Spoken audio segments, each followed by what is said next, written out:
Hey, Forge fans, it's the Forge Audio Network, your official home of the reigning, defending, undisputed Canadian Premier League champions, Forge FC. I'm Anthony Urcioli, your host. This weekend is a monumental day. So much going on. Where to even start? Well, first of all, obviously there's a game to be played, a huge one, with so many different storylines. You have head coach Bobby Smirniotis managing his 150th match at the helm of Forge. You have Forge FC in contention for, obviously they're in a playoff spot, but in contention for first place in the CPL. And they're playing against the team they're chasing, Cavalry FC, who just, by the way, happens to be their biggest rival. By the way, it's the Spark Summit, and we're going to get into all of it. It's a huge weekend. It's September, Labor Day. We're past that point. We're getting into the full swing of the sports season in general, with all the major sports ramping up, and playoff time is essentially here already in the Canadian Premier League. Forge FC coming off a 3-0 victory in Vancouver against Vancouver FC, a match in which Women's Pacius scored a hat trick, his second career hat trick. Oh, so close to that fourth goal on a couple of occasions. That would have been a CPL record. No one has scored 4 in a match just yet. You had Tristan Henry, who not only leads the league in clean sheets this season, but is in the all-time leader in clean sheets in the CPL. He had another last match. It was the perfect springboard match for Forge FC going into this one, and boy, do they have a tall task ahead of them. Cavalry, look, here's the reality. As much as you, as a Forge fan, do not like Cavalry, we have to call it like it is. Cavalry FC today is the best team in the league, and that's just based on the most recent body of work and just the body of work over the course of this 2023 season. But the beauty of this league, week in, week out, we see it all the time. Not only can anyone beat anyone, but Cavalry, I mean, let's expand it to the previous seasons. Cavalry is the best regular season team this league has ever seen. However, they have yet to win a championship, and Forge has 4 of them. The perennial, Forge FC is the monkey on the back of Cavalry FC. We're now 4, almost 5 seasons into this league, and that is that hurdle. Forge is the hurdle for Cavalry, so they'll be fired up and plenty on the line for Forge FC, because they're still kind of trying to find their way down the stretch here. But we'll get into that as well. Before that, though, I mentioned it off the top, Spark Summit, an incredible event. The second annual rendition of this event is coming up on Saturday, connecting and inspiring professional women in the sports and entertainment industry. Last year's event was just an incredible success. I had an incredible time. I will be there again just to sit, observe, listen. So much to learn.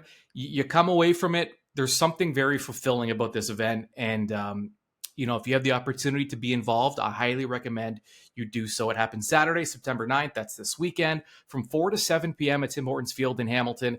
And following the panel discussions, you got a networking event. You're on the club level at Tim Hortons Field, and you get to take in the Cavalry Forge match as part of the day. So there's just, there's so many different elements to be excited for this weekend.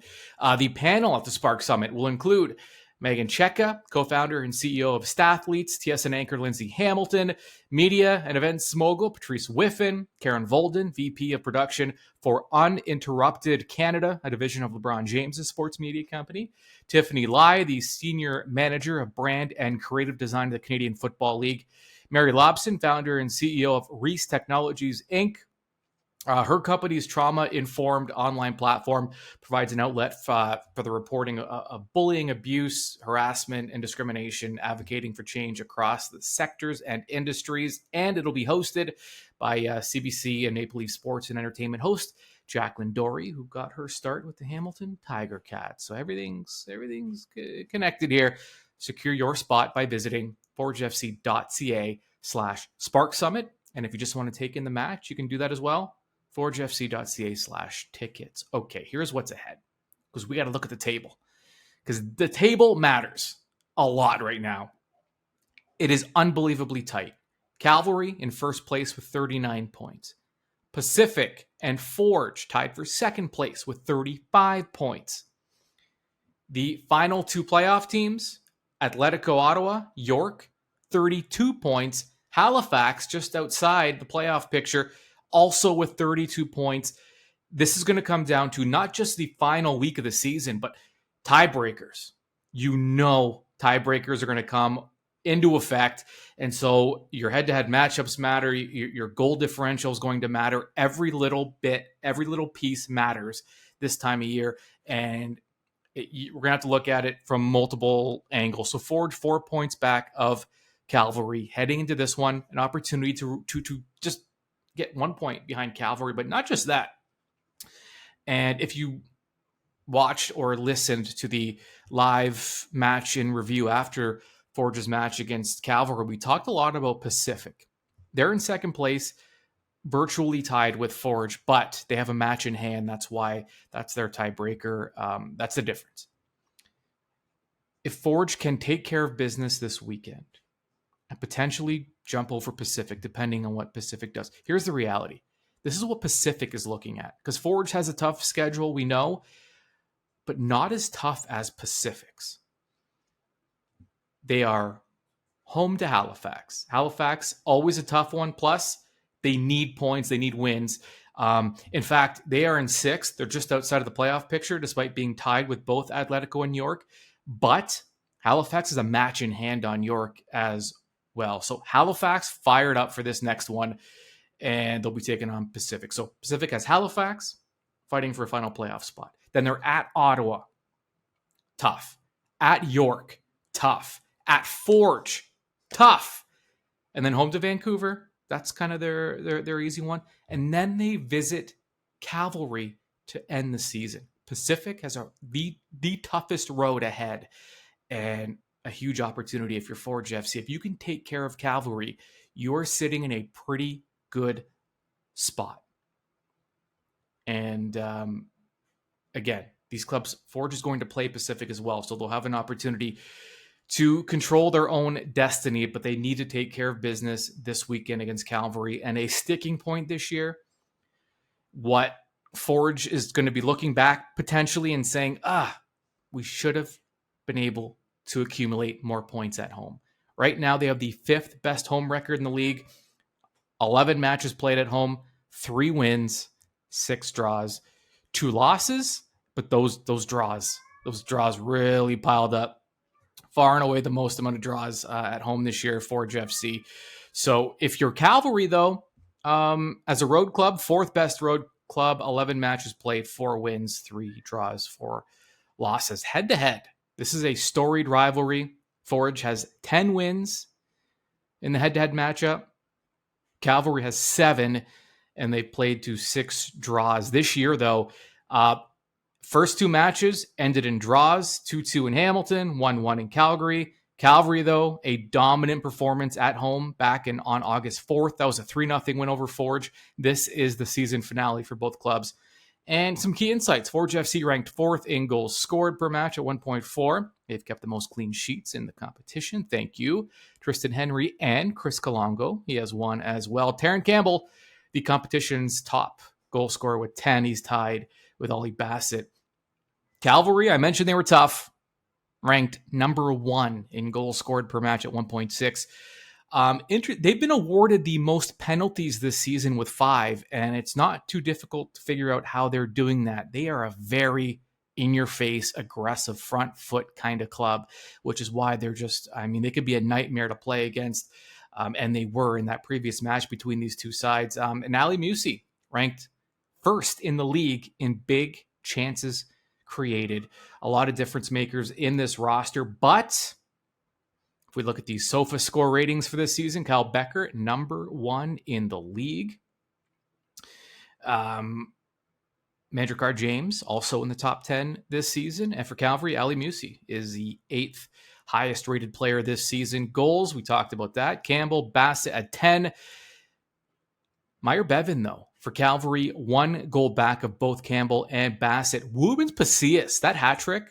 Again, a loaded club, especially up front, minutes at a premium. Not always easy to find the field on this club, and that's just the nature of playing on a club like this.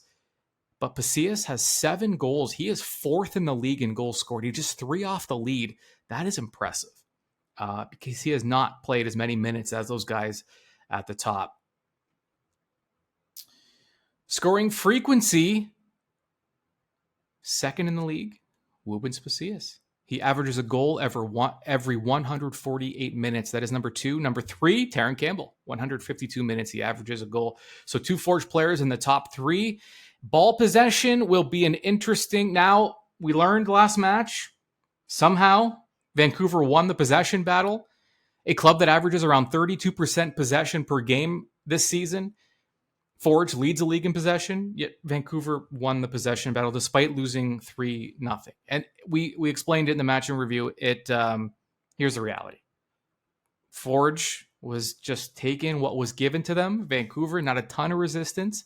They gave up a lot of space, so Forge just didn't have to play that slow build possession game. They were just able to play on the front foot and put their head down and go. So that impacted the ball possession stats. But this year, Forge first in the league at 55.7% per match. Cavalry second. They're just 1 percentage point behind. So, yeah, we're in for a good one. Do you know who else is a good one? Terrible segue. Terrible segue, but I'm sticking with it because it is what it is. Mitchell Tierney, reporter with CanPL.ca, giving us a little deeper dive into this matchup and the 2 clubs respectively. Mitchell Tierney joins the match day preview now. All right, Mitchell, welcome back. Could we be witnessing a potential CPL final this weekend in Hamilton? Potentially. I mean, we've certainly seen it before, so as a past CPL final, but 2 clubs who obviously, have been ambitious since the very beginning, and it's no coincidence that 5 years later they find themselves in a similar position in terms of being at the top of the table. So, yeah, it's very possible, and I think in some ways this could be a bit of a title decider in terms of the regular season title.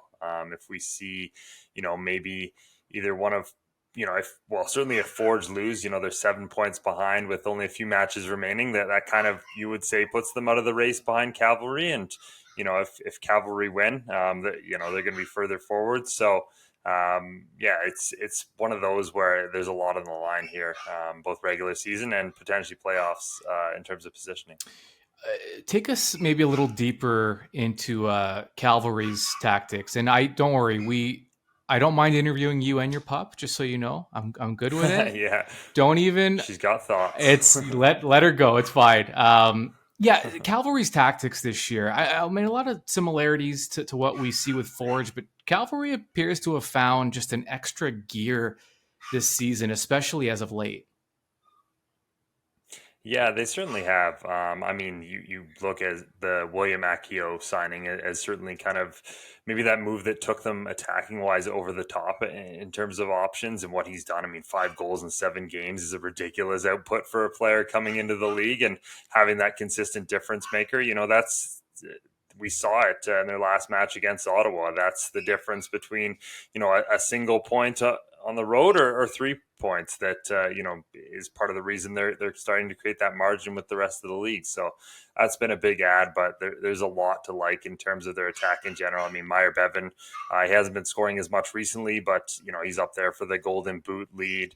Jesse Daly's been great in midfield for them and a great add, and Ali Musi's been playing at a Player of the Year like caliber for them as well. So they have so many good options in there. And Camargo, obviously a player that Forge fans will know well from his many years with Cavalry, is still there and still a key player in their offense. So they've taken what they've been good at in the past and kind of added a couple of really, really good pieces in there, and they've been healthy this year. That's a huge thing for them. They've never really been healthy over the course of a CPL season, so this is probably the healthiest they've ever been. And in terms of the rhythm and being able to field a consistent lineup, that's been huge. And I mean, Calvary obviously has a lot of individual talent, but when you watch the club, there doesn't appear to be just one or two guys kind of stirring the drink. It does look like they've bought into this total team approach. Yeah, for sure. And I mean, that's what you need over the course of a CPL season where you play teams multiple times and that sort of thing is, if Ali Musi is going to be the key guy this day, okay, teams will key in on that. They'll shut down Ali Musi. And then, you've got Akio or Meyer Bevan or different ways to do this. This has always been a team that has tried to score as many ways as possible. And, Forge will have learned that the last time they played in terms of their set piece ability as well. And that incredible goal that they scored to open the scoring in that one. So, yeah, I think that this is a deep team. It's a team with plenty of quality and a team that can win in a lot of different ways. And again, that's why they're top of the table right now. And Forge is that proverbial monkey on Calvary's back. I mean, you have the best regular season club in CPL history in Calvary. But come playoff time, it has been Forge hoisting the North Star Shield 4 times. Well, Calvary's come up empty. Is there just a slight psychological edge in this head-to-head matchup? Well, I think we'll find out. I mean, this is, you mentioned kind of a CPL final preview and all the different ways we can call this a final, but this almost seems like a cup final for Cavalry, especially because this is the team that, has always that moment where it looks like they're about to have that breakthrough as a club. Forge is always standing in their way. So, this is another opportunity where, again, if they win this match, they're starting to sail away to that regular season title, but again, there must be something in the back of their minds going, okay, if Forge somehow beat us, and Forge hasn't been incredible this year. They've had their struggles certainly, but if they beat us and they go within like 1 point behind us, I know we have the game in hand and everything, but you start to hear those rather gigantic footsteps from Forge and potentially other clubs as well. So yeah, I think that mentally that has to play into this game, and it'll be interesting to see if this, and they've been starting sort of calling themselves the new Cavalry, maybe stealing from John Herdman's New Canada a little bit. And we've seen that a couple of indications to show that this is the new Cavalry, but this is, probably in terms of the regular season, their biggest opportunity to really prove that. Yeah, and you never want to say a club has too much talent because that sounds like a negative. When I mean it is a luxury, but I look at the Forge lineup this year. Do they use Ashney Johnson as a defender? Do they use him as a six like they did in the last match when you have Hojab Rapport, who's not only a great defensive midfielder, but he's also scored some big goals in some really big moments. Up front, Buddy Banga and Borges and Chouanier and Pacias and Campbell and Jordan Hamilton, we haven't even talked much about.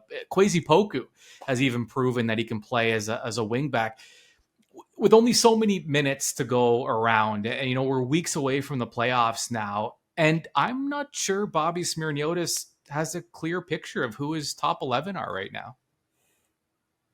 I mean, yes, but also I feel like we could rewind to this exact time last season and we might be having this exact same conversation, especially in attack. We were going in and we were saying, oh, who will Forge find in terms of, that it's front three, and it seems like a continuous conversation around them again because they have so many options over the course of the season, and Bobby really does like to rotate and have different looks. And in past years, maybe it's worked a little bit better in terms of some of those players clicking. And I think there's multiple players on this Forge side who, maybe have underachieved in terms of what we would have thought this year. But in these big matches, it's always something where these players know what to do. They know how to handle the moments, and these really are games of moments where you want to go back to the playoff game where Forge played Cavalry last time and eliminated them. Their captain gets a red card, and most teams would crumble in that moment. And Forge, they stay and they wait for their moment, which is to charge David Norman Jr. and get him to get red carded. You're even. Okay, let's go on from here. So Yeah. I think this is a team that's uniquely ready for this time of year. And yes, Bobby's going to have to make some decisions down the stretch. But I don't know. It feels like we're always having this conversation. Right. They always seem to figure it out. So we'll see this time around. Yeah, not a bad problem to have. I have not been able to get over how tight the table has been this season from start to finish. I don't think I've ever seen anything like this in any sport ever. I mean, the level of parity, it's remarkable. Great for the fans. It has to be fun for the players and coaches because every match feels like a playoff match. And they added that additional playoff spot this season. And I'm not sure it's even enough. There's a very good sixth place team that's going to miss the playoffs. And it almost, we added a team. And now I'm thinking, do we need to add another one? Because there are so many good teams this year. Yeah, and I think it's part and parcel of the playoff structure being the way it is. And, in past years, it was really the 4 and 4, right? Getting above that top 4. And we heard Bobby, we heard Tommy Wheeldon Jr. say it a bunch of times. So many coaches would just be like, okay, let's just get in that top 4. The regular season title wasn't a thing maybe towards the end of last season where it started to matter. And this year, teams really, that's been Forge's big goal this season, is getting that CONCACAF spot. So every game's mattered a lot more. And, in terms of in the past, obviously the table is tight right now, but there would have been some clubs who maybe would have been out of it and would have been, starting to drift away a little bit. But, even Vancouver and Valor, they aren't mathematically eliminated right now, as crazy as that seems. Obviously, I think we can say, it's fairly likely neither of them is in that 6, but I think that's kind of what the 5 teams and also having every position be important does. So yeah, we've seen it uniquely competitive. I don't think any of us expected it to be this close, but it's been great. And it makes this last few weeks just so incredibly intriguing. Yeah. And seeing even just Forge and Pacific level on points for that second spot, with Pacific having the match in hand, and just looking at the schedule, and Pacific has a really, really tough finish to the season. Finishing first is great. There obviously there's a lot at stake there, but getting in that top 2 and with this new page playoff format, it gives you that kind of extra route to a final. So even finishing second is just a huge difference in finishing third. Oh, absolutely. Yeah. Like you said, it gives you the potential to host a final, which obviously for any of these clubs is a massive draw financially, and in terms of what we've seen from a lot of these clubs in terms of their home record this season. So yeah, that's going to be incredibly important. And, again, every position going down from there has its benefits in terms of hosting games, in terms of where you get, but yeah, having that second opportunity, if you do lose out in that first game or you're hosting the final, yeah, that's going to make, second and third mean more than really it ever has before. All right. I'm going to stop stealing time from your pup because you're obviously very important you're important to us, but you might be even more important to them. So we'll let you go. It's going to be a great weekend. Listen, enjoy. It's going to be fun. Yeah, absolutely. It's going to be every weekend now. It seems like, we're hoping for a little bit of separation in the table, or maybe we're not hoping, but we think we'll see a little bit of separation in the table, and it just ends up getting closer somehow. So We'll find out how that happens this weekend. Sounds good. All right. Thanks, Mitchell. 3 keys to the match for Forge FC as they head into this pivotal contest with Cavalry. Key number 1, start the spark. Staying on brand here, keeping up with the theme of the second annual Spark Summit at Tim Hortons Field before and during Saturday's match. Best way to start a spark is by scoring first. Always important, but even more so this weekend. Forge has beaten Cavalry 10 times since 2019. In 9 of those wins, Forge scored the opening goal. Cavalry has scored first in 77% of their matches this season. That is an astronomical number. When you look at they scored for 77% of the time they've scored first this season. The next best team is at 55%. That's huge. Far and away the top team in that regard. In those 17 matches in which Cavalry has scored first, they've lost just once. If you're Forge, yes, We have the league's best point percentage after conceding first, but their odds of collecting all three decrease substantially if they give up the first goal. Score the opener, start the spark. Key number 2 for Forge FC, top gear. I mentioned it. This Cavalry side can be a nightmare to play against because they just don't let their foot off the gas. It is an intense, full 90-minute plus effort for Cavalry, and they're not looking to slow build and play around with the ball. They are coming at you. And this season, they've always had this identity, but they've ramped it up even more this season. The only thing, though, that's been able to stop that freight train over the years is Forge FC. And they've mostly done it with a dominant ball control approach.